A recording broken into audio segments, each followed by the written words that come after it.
CS Department Security Seminars, and we're just thrilled to have Mikko today, co-hosted with the CLTC. I wanted to get Mikko to speak at a seminar for many months now, and we finally got him when he was in the US.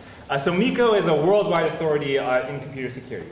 He's been working in at least the AV industry for many decades now at F-Secure, where he's currently the Chief Research Officer.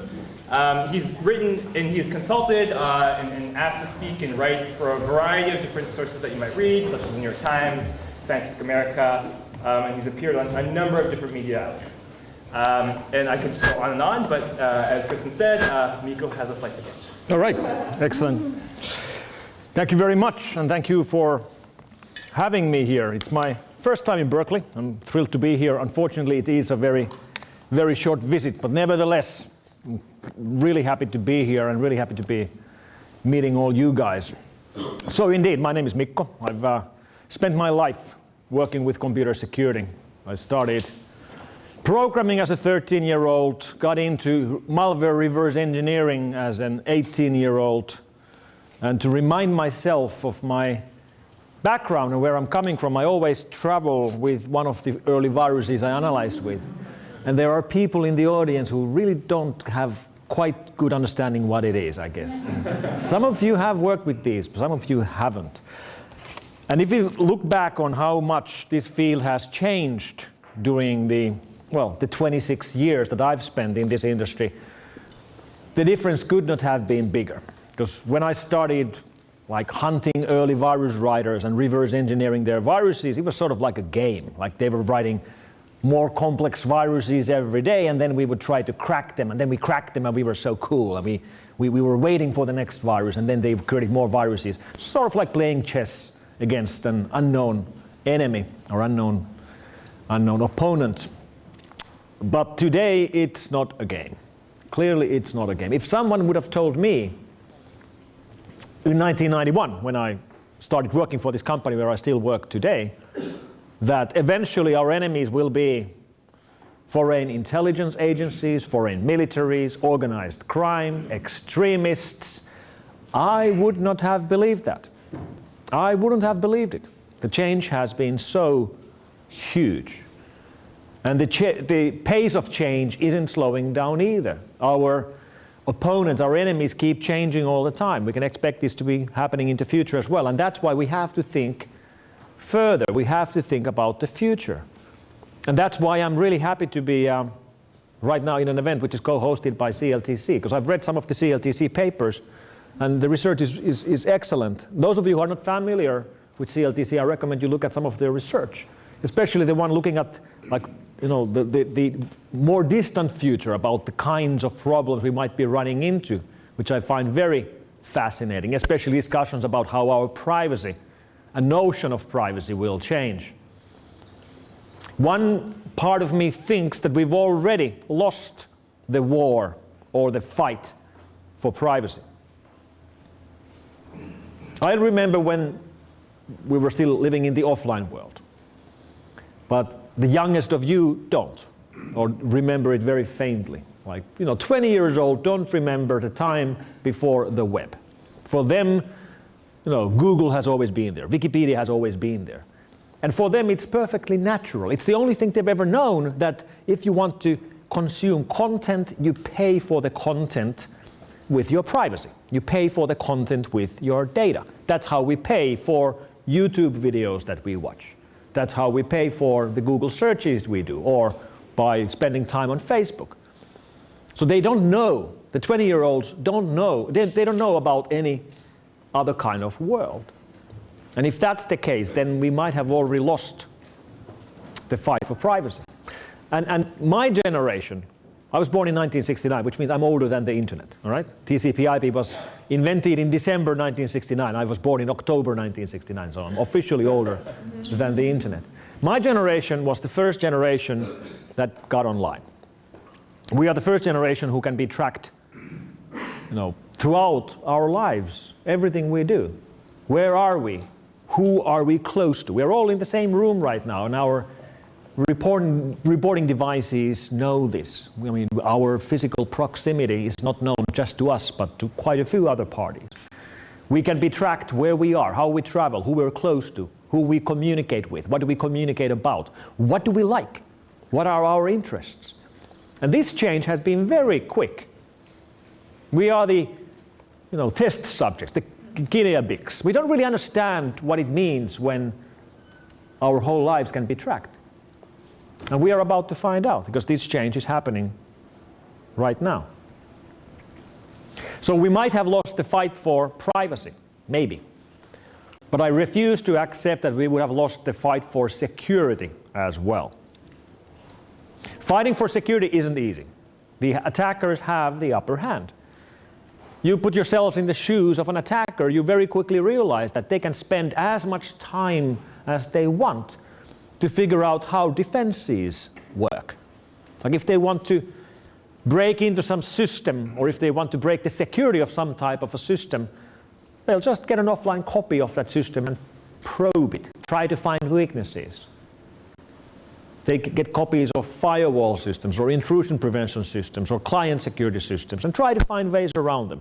And if you have unlimited time, you just try different things. Eventually you will find ways around any current protection systems we have. So the attackers have the luxury of time, and we defenders do not have that luxury. Quite the opposite. We have to be able to find new attacks very quickly and to be able to defend against them very quickly. So this fight between malware writers and malware fighters isn't fair, because they have access to our weapons. But that's the way it is. That's just the way it is. And our best bets in building defenses is to understand who we are fighting. The most important thing an organization can do to build their own defenses is to start with the threat assessment. Like, who are we? What are we doing? Who would be interested in us? Who would be interested in gaining access to our information? Because most organizations have a very abstract view of hackers. Evil hackers will try to break into our network. Evil hackers will want to steal our stuff. And they don't really understand the differences between different types of hackers, because we have completely different kind of groups targeting different targets with different kind of attacks for different motivations, which means you fight them with different mechanisms. And not all attackers are after everybody. If you are faced with an attacker who's only interested in you, who's not interested in anyone else, but only interested in you or your organization, they will get in. They will just keep trying and keep trying different mechanisms until they get in. Most attackers aren't interested in just one target. Most attackers are after money. And criminal attackers who want money, they're actually very democratic in their attacks. They're not interested in any specific party. They just want to find someone where they can find something which is worth money. So if they can't get in somewhere, they go somewhere else. But when we look at, for example, foreign intelligence agencies, they have a target. That's their mission, and they will keep on trying until they gain access. So if someone really wants to gain access to your system, they will most likely do it. And this also means that the biggest companies on the planet are probably all breached, because there's probably someone interested in any one of those companies. And when you have a large enough network, you can't defend all of it at all times. So, how many of the Fortune 500 is hacked right now? And of course, that's a trick question. The answer is 500. Because every single one of those Fortune 500 companies are very large global companies with tens of thousands of workstations around the world. They can't possibly defend all of them at all times.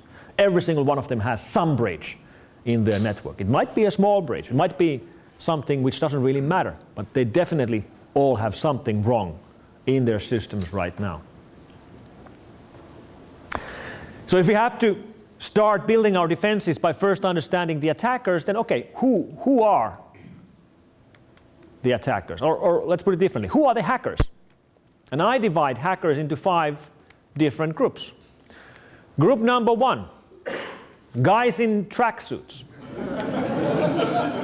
Some of you might know these guys. That's Charlie and that's Chris. Charlie Miller and Chris Volosek. They are, both of them are friends of mine. They're both hackers, but they're not evil hackers. They're good hackers, white hat hackers, guys who break security to improve security. You probably saw headlines these guys made 2 years ago when they broke the security of Chrysler cheap vehicles. And they did that to improve the security of our cars. When they broke those car systems, and they broke them well enough that they could actually remotely steer the cars or brake the car or floor the car. When they did all that research, they then took their research and went to Chrysler and told Chrysler everything they've done. And then they told Chrysler that, by the way, we're going to tell the world in the next Black Hat, which is in 6 months. So you now have 6 months to fix your stuff.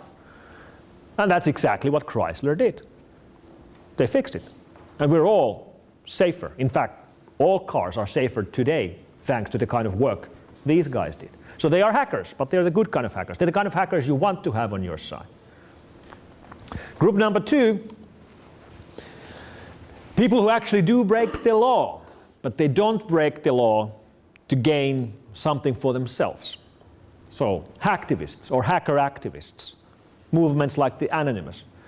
Yes, they do break into servers, they write malware, they write botnets, they launch denial of service attacks, but they don't do it to gain something for themselves. They do it for some kind of a higher cause. They might have a political motive or a protest motive or something like that. And the fact that they're not looking for personal gain makes them different from group number 3, which is criminals, money-making criminals, and organized crime.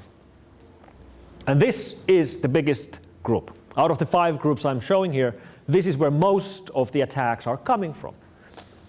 Now, the company I work for, where I've worked for now for 26 years, we run virus labs around the world. So we use machine learning systems to collect large amounts of samples. Then we have our machines try to figure out if they're good or bad files or good or bad programs, and then block them accordingly. And those systems, we collect around 400,000 samples every single day, many of which we collect ourselves automatically by having by running large networks of vulnerable systems which go and surf the net, click on every link with IE6, with old version of Java and Flash. And as you might expect, they get hit by malware. And they also get tons of email all the time because they've left their email addresses all over the web, and they open up every attachment.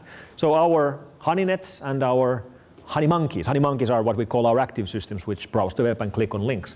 Whenever they get infected, we collect samples from them and we throw them into our backend. That creates most of those 400,000 samples we receive every day. And out of that sample flow, we estimate that 98% is coming from group number 3. So criminals. This is by far the biggest problem, especially in the malware world.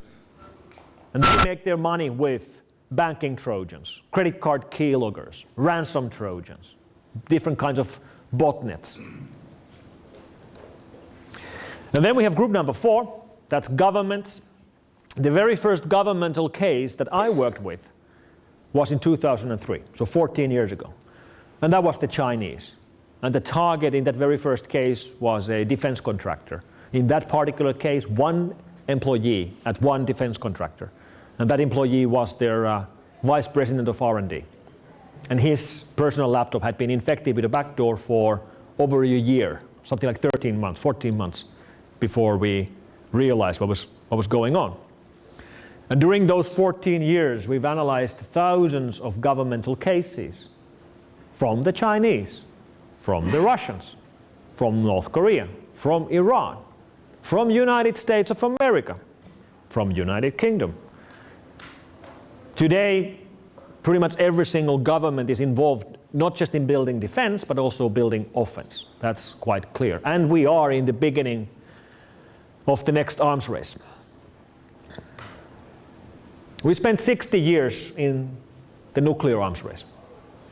We're sort of out of that now. And as soon as we got out of that, we jumped into the next arms race, which is the cyber arms race. And I know the word cyber, or the term cyber, is very different for some people. But some people still define, I remember the time when cyber used to mean cyber sex. That's what cyber meant in 1990s. So nowadays I find it hilarious when I hear like generals and colonels speak about how they have to do more cyber. They mean different kind of cyber. Nevertheless, we are in the beginning of an arms race. And it might very well be that this arms race goes on for the next 60 years, just like the last arms race went on for 60 years. And it's going to take a long while until we get into discussions of things like, I don't know, cyber disarmament and rules of law for cyber war, things like that. But most of the things that the governments do right now are not about waging war. The vast majority of governmental attacks are about espionage or sabotage. In fact, the vast majority is espionage. Then we have some sabotage cases. And then we have a couple of outliers, like North Korea doing the SWIFT attack in order to steal money from other governments. Like there's very few governments in the planet which are so desperate that they resort to stealing money from other governments. But then again, North Korea is printing fake US dollars already, so it's like, it's not that far-fetched, and they actually did that. But those are outliers. The vast majority of cases we see are espionage cases. So whenever the news media writes about these cases, they love using the term cyber war, which is obviously wrong in espionage cases, because espionage is espionage. Spying is spying. Espionage and spying are not war. And when governments use offensive cyber power to do espionage, we shouldn't be calling it cyber war, because cyber war is a word we will be needing for real cyber war. And we have a couple of examples that in my book are already examples of cyber war. Maybe the best example from 4 or 5 months ago, the attacks happening during the conflict between Russia and Ukraine, which of course Russia doesn't call a war, but it is a war. Like when you take a piece of land from another country, I mean, what else do you call it? Nevertheless, in that conflict, we've seen several online attacks. Most important in my book is not the Brückarbatto-Oblenergo attack. Brückarbatto-Oblenergo was the power company which was hacked, which then turned off power from hundreds of thousands of Ukrainian citizens. I think more interesting is the attack which was done against Ukrainian soldiers through their phones, through their Android phones, which were infected with Russian-made malware, which then pinpointed their geo-IP back to Russia, after which artillery shots were shot into the location of the soldiers. So, when soldiers start dying because their phones get infected, I have a hard time defining that as anything else than cyber war. I mean, that's what it looks like. It's not about espionage, it's about like real stuff which has a kinetic outcome. And cyber is just one domain for waging war. We started with land war long time ago. We expanded into sea war, then air war, then space war with satellites and stuff, and now the cyberspace war. And none of these are waged by themselves. It's typically a combination of different domains. So that's the first 4. What's the last group? Well, that's an upcoming group. That's extremists. Extremists and terrorists. And let me be clear, we haven't seen cyber terrorism yet. But we might. And this is a very worrying thought, because for all the other groups, we sort of understand their motivations. We can see why they're doing what they're doing. But we can't really understand what extremists are doing. We don't really understand their motivations with their real-world attacks either, or like we don't understand what they're doing. So these online attacks by extremists could create really problematic situations, because they would be the only group which would be willing to do attacks which make no sense. For example, imagine things like writing a self-replicating version of some industrial control system worm which would infect different factories and power plants and then just do random modifications. That's perfectly doable. None of these groups would be interested in doing that except group number 5. So that's what I mean by unpredictable attacks. But like I said, group number 3, criminals, that's where most of the stuff is coming from. Criminals like these guys. Here on the left, Denis Kalovskis from Latvia, the guy behind the Gozi banking Trojan operation. In the center, Viljar Kivi from Estonia, was running fairly large-scale phishing scams. Both Denis and Viljar are in jail right now. They were both arrested and sentenced. But the guy on the right is not. He's still on the loose. His name is Yevgeny Bogachev. He's from Moscow. You can actually find him from the Interpol Most Wanted pages, where he's wanted for running the Zeus banking Trojan botnet, selling exploit kits online.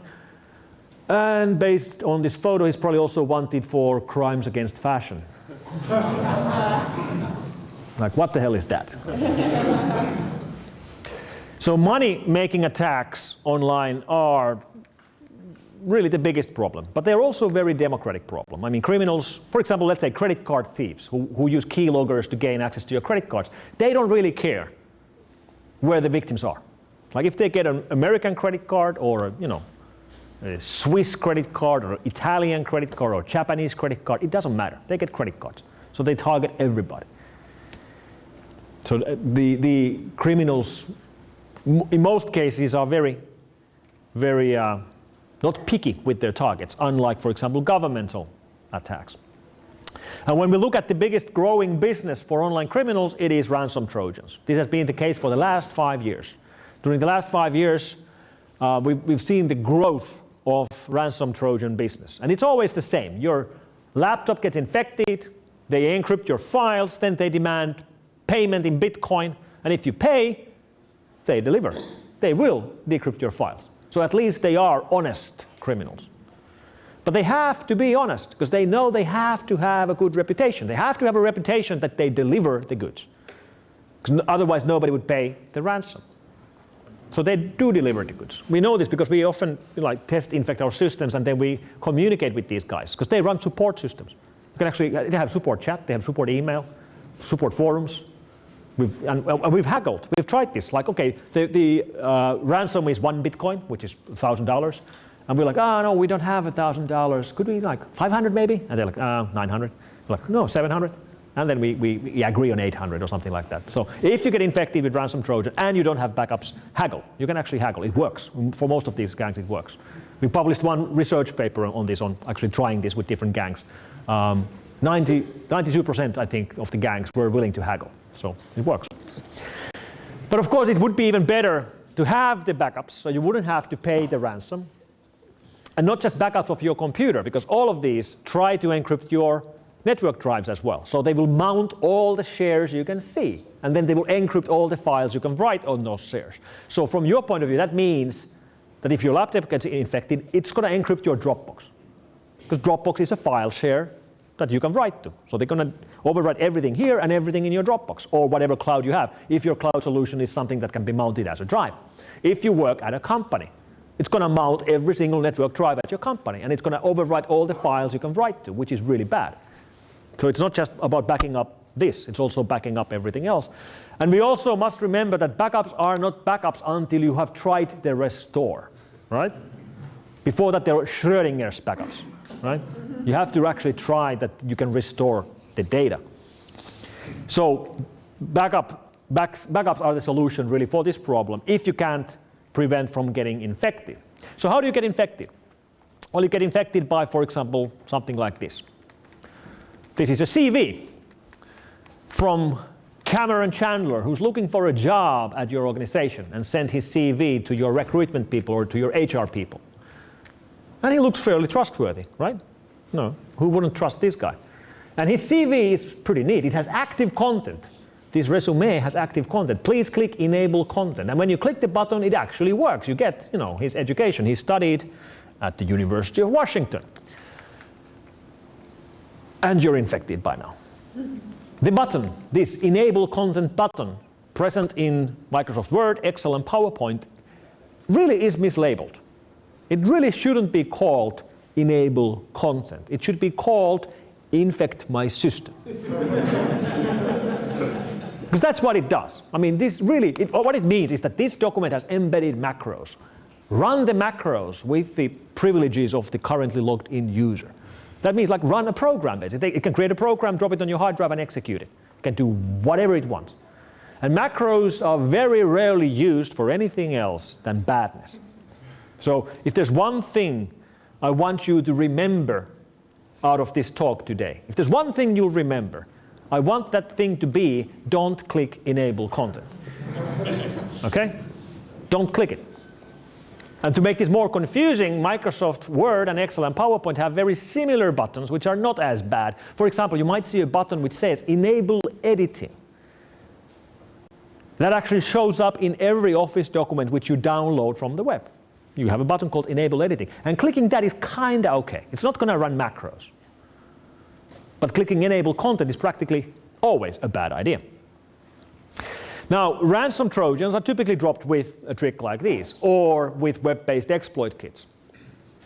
And one thing we have to understand about ransom trojans is that these are actually being developed by completely different gangs, which actually compete with each other. We're tracking over 100 different gangs right now. In fact, we just released a research paper yesterday, our threat report, in which we have made this sort of like a tube map of like the last 5 years of ransom trojans. I can't actually even fit it on my slides because the full map looks like this. So there's hundreds of different gangs competing for the same customers or the same victims. They all try to find people to infect so they can encrypt their computer and their network drives and demand bitcoins to get their files back. And the mega trend behind this problem, of course, is Bitcoin. Because now they have a way of getting the money without getting caught, which doesn't mean that Bitcoin is bad, because it isn't bad. But it's a tool. Just like real-world criminals prefer cash, online criminals prefer Bitcoin. But I think the most important, or maybe the most interesting development I've seen recently with ransom trojans we found last month. It's a new gang.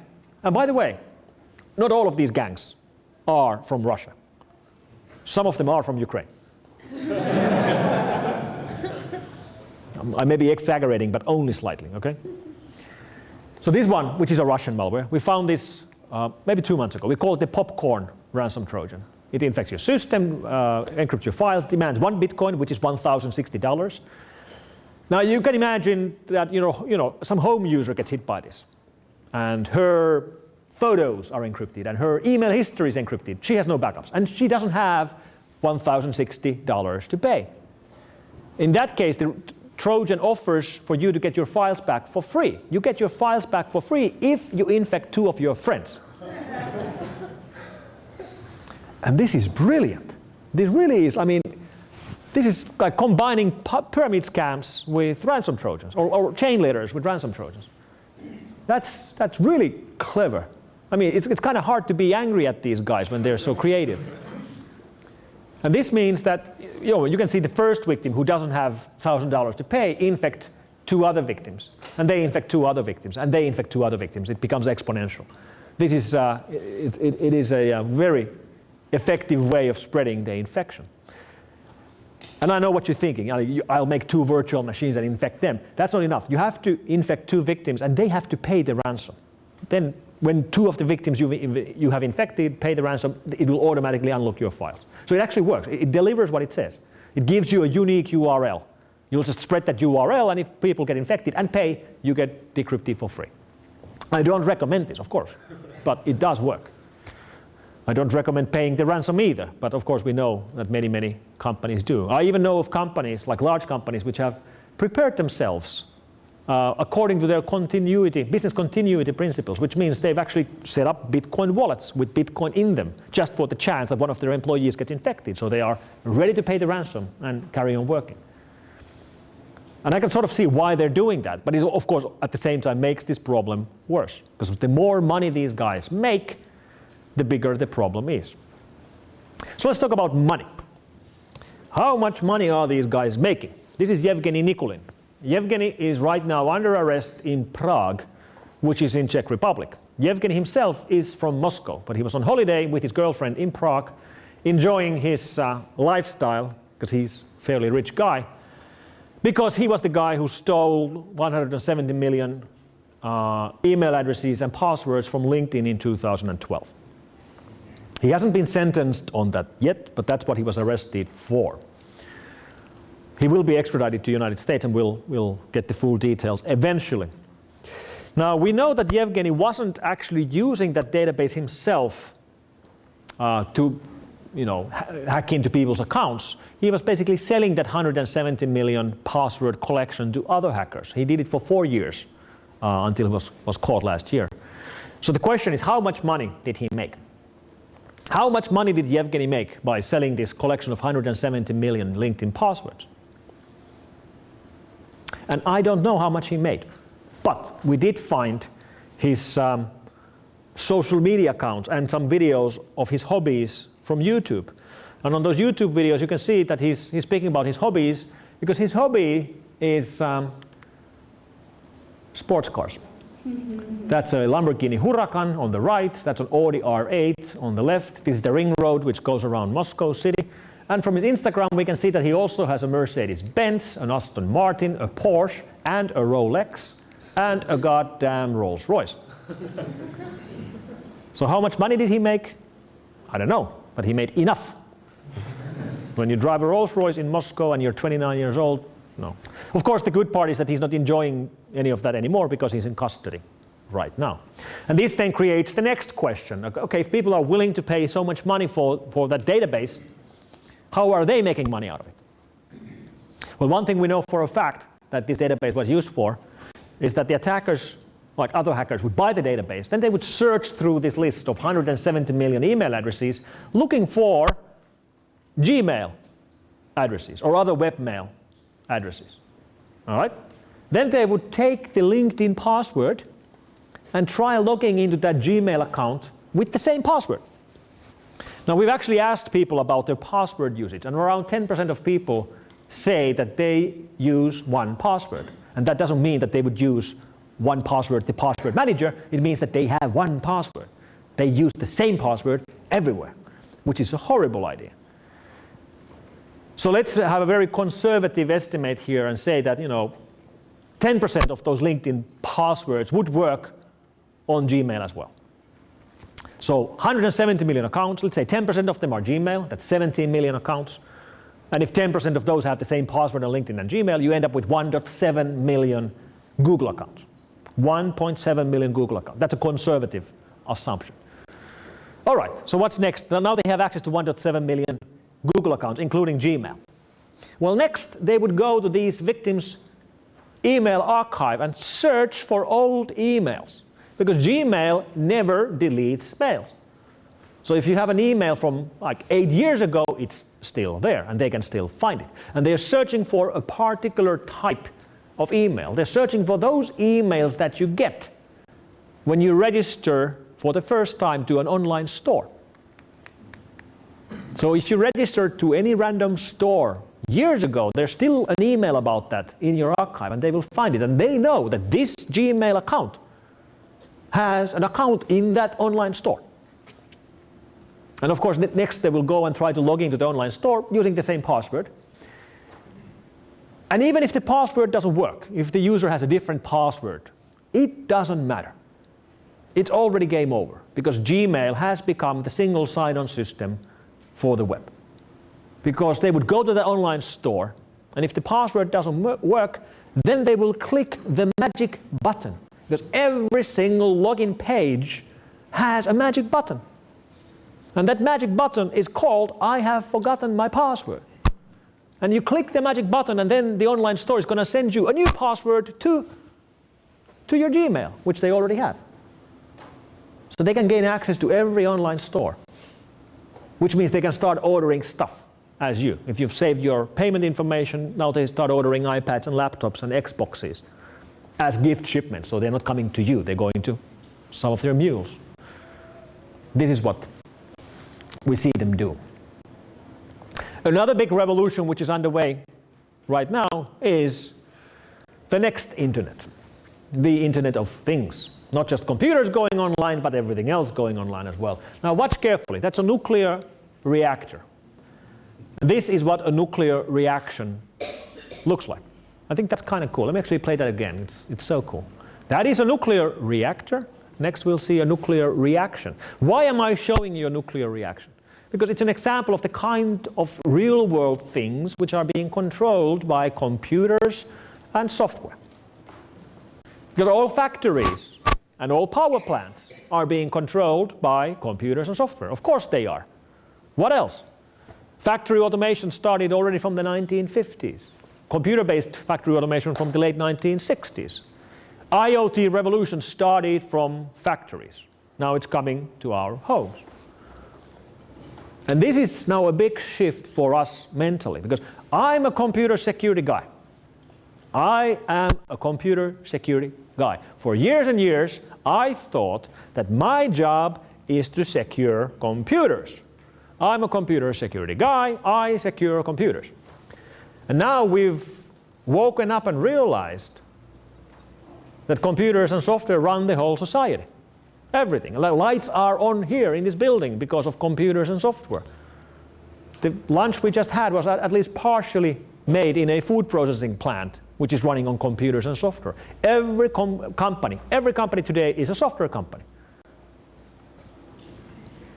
So we, computer security people, you, computer security people, our job is not to secure computers. Our job is to secure the society, because the whole society runs on computers. And it's about time we understand that.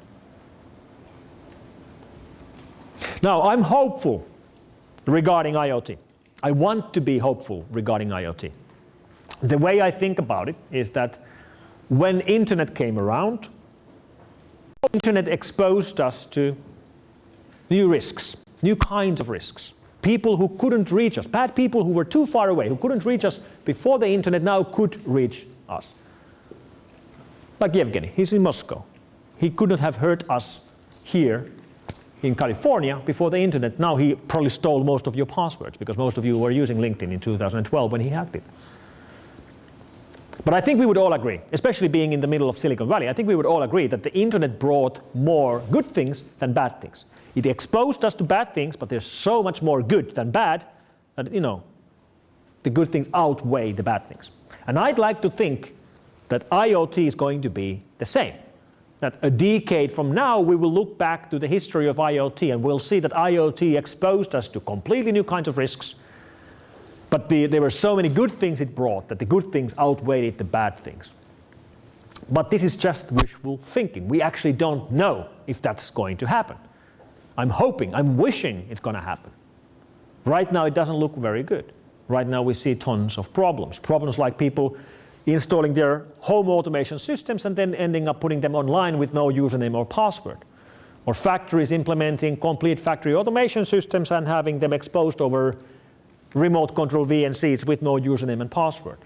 Or a power plant being online, and that actually is the power plant's fire control system online with no username and password. That's the button you press if you want to fill the power plant with foam. And this is a bad idea. And then we have the problem of IoT botnets. Mirai has been in the headlines ever since it was found in October. Mirai is Japanese for the future, and maybe this is the future of IoT. The single largest denial of service attack in the history of the internet was launched from this botnet. And the way the botnet was created was trivial, completely trivial. The way Mirai finds new IoT devices to infect is that it just scans IP addresses, and whenever it finds an IoT device, it uses default credentials to log into those systems. That's it. And to make matters worse, it doesn't just try logging into them. The protocol it uses to log into them is not SSH, it's not HTTPS, it's using goddamn Telnet. Telnet. Like our brand new IoT devices have Telnet D running. What? This is a prime example of the kinds of problems we already solved. Like you look at any recent system on our computers, we aren't running Telnet because Telnet is a horrible idea. We got rid of Telnet in the 1990s. But for some reason, we have to apparently repeat the same mistakes on our new IoT devices. Telnet is completely unencrypted.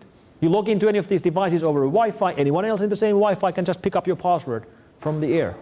Not even obfuscated, it's completely plain text. Another good example of the mistakes that we are repeating with IoT is that we aren't building auto-update to these systems. Your automated kitchen will eventually be completely out of date because there's no auto-update mechanism for the firmware. And even the kernels, because all of this is based on Linux. The Linux kernels they're using are typically like 3 versions old, and there's no way to update that. And that's another problem we solved years ago on our computers. So right now, from where I'm looking at this, the Internet of Things is a clear and present danger to the Internet itself.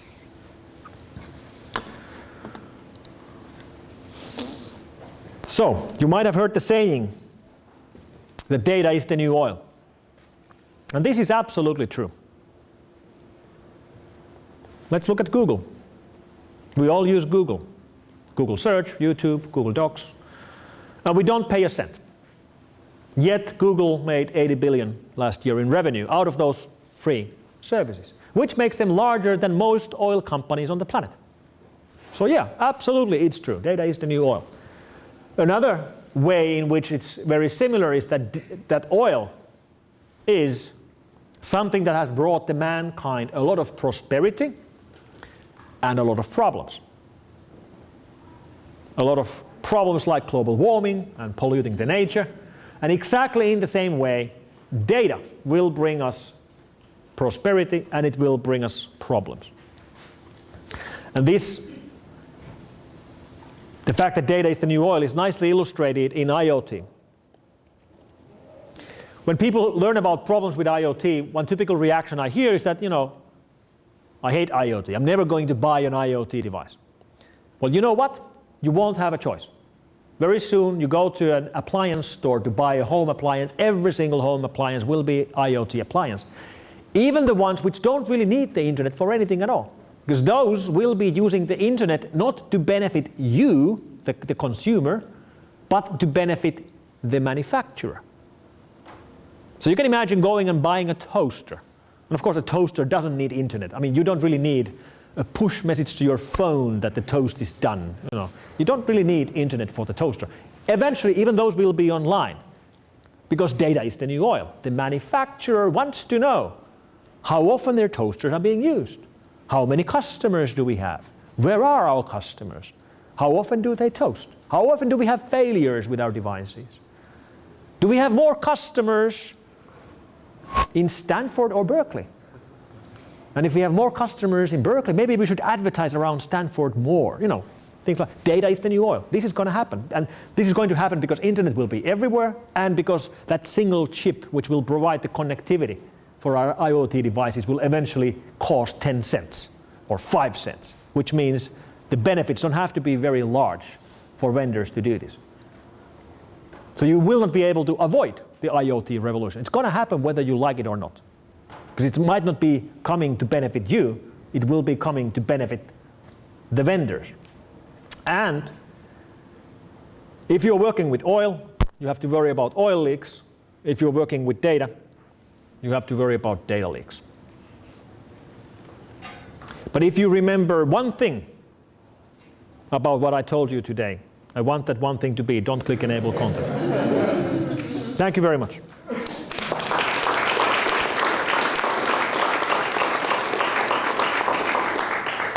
I'll take a couple of questions, please. You need to enter your Wi-Fi password to get these IoT devices online.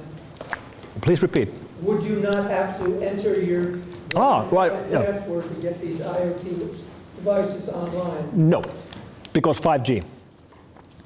They will not be going online with your Wi-Fi. They will be going online with future technologies, LTE-M or 5G or something like that. Of course, if it wants to use your Wi-Fi, then you have to give it the password, but it doesn't have to use it. And that 5G chip will cost 10 cents. One day it will. Yes? Yeah, the business dogma around startups is move fast and break things, do things that don't scale, build minimally viable products. How can you convince business people that security matters in this kind of framework? Simple. You make them liable for the problems they create, which is a really simple solution and very hard to do in practice. And I'm very divided about this myself because I work for a software company. And the part of me that works with security and privacy would really love software companies to be liable for their products. And the part of me that gets my paycheck from a software company hates the idea of being liable for any of that. And we're trying to be a really responsible company, but even if you go and read our end user license agreement, we deny any liability for anything we do. If our software crashes and burns and destroys all your files, we will not refund you in any way. We don't even have to fix it. We actually say that in our agreements, which is horrible. No, but we do, like everyone else. I think this is especially relevant once again to IoT. Imagine yourself going and buying a washing machine. You get it home with today's regulations and certifications, you can be fairly certain that it's not going to give you an electric shock. it has underwriter laboratory stamp, it has the CE certification, it's not going to give you an electric shock. It's very unlikely. It's also not going to, I don't know, get a short circuit and catch fire and burn down your house. But more importantly, if it have a short circuit and if it catches fire, if it burns down your house, the vendor who made the washing machine is liable. They are liable for your house burning down. But if it's an IoT washing machine and it leaks your home Wi-Fi password, and then every computer in your house in the morning is encrypted with a ransom trojan, now suddenly they are not liable. And I think that's not right. I think the only way we can force IoT vendors to invest money into the security of their IoT devices is to somehow regulate it. And I'm not a fan of regulation. But we already regulate everything else about our appliances. We probably should be regulating that as well by making them liable for the damages their poor security causes. Because IoT vendors don't want to invest money into cybersecurity because the most important selling point for washing machines is the price. Nobody's asking for security features. When you go and buy a washing machine, you don't ask questions about firewalls and intrusion prevention systems. You just don't. You ask how much is it? That's the number one question. So vendors would be stupid to spend money into something that nobody's asking for and which would increase the price, which is the most important selling point.